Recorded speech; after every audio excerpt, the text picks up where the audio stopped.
Hi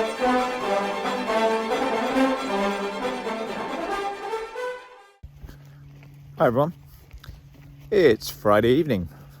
The sun isn't quite shining, but the weather's nice. It's dry down here in East Sussex, and I'm just out taking the dogs for a walk, which is a lovely time to chat to all of you about stress and de-stressing and finding things that clear your head and get you away from whatever's been occupying your day, cluttering up your mind, gradually building up on the pressure front and finding a way to let that pressure valve off and release it at the end of the day, which is hugely important for everybody. There's nobody around that can say they don't find that. They don't find they get a little bit overwhelmed. They might not admit it very much, but they definitely need to think about that. Everyone needs to think about that and find a way to do it. Find something that triggers a release valve for you, whether it's what I'm doing now, walking the dog, getting out just to get some fresh air, going for a run, doing something more physical, go to the gym, punch a bag, read a book, listen to some music, listen to podcasts, go for a drive, go for a ride on the bike.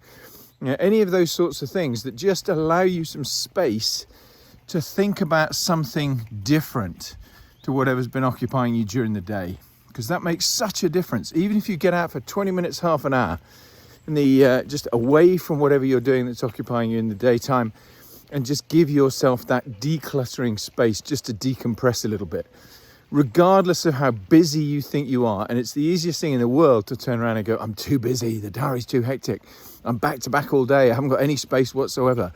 Fine, then find a way to back to back yourself.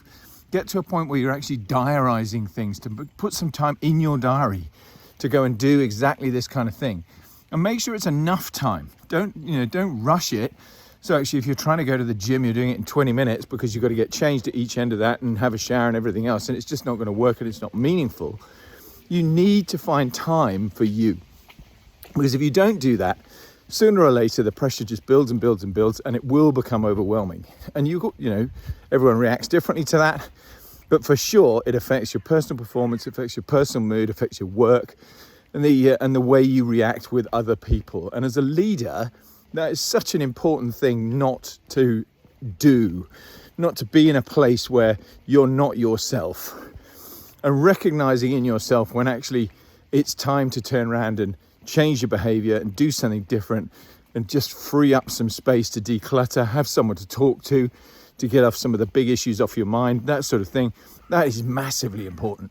So do find that, just find that space and have a go at clearing the clutter out of your brain at some point during the day. It can be first thing in the morning if that suits you, just to give you a wake up and give you a start to the day, or it can be the back end of the day, it can be the middle of the day, it can be whatever works. It doesn't matter, but you do need some time just to do that little bit of decompression and make sure you're revitalized, refreshed, ready for the next challenge, and up for the hunt. It's Friday night. It's the weekend coming up. I hope you have a great weekend. I really do wish you all the very best for that, and I'll see you very soon. Take care. Bye.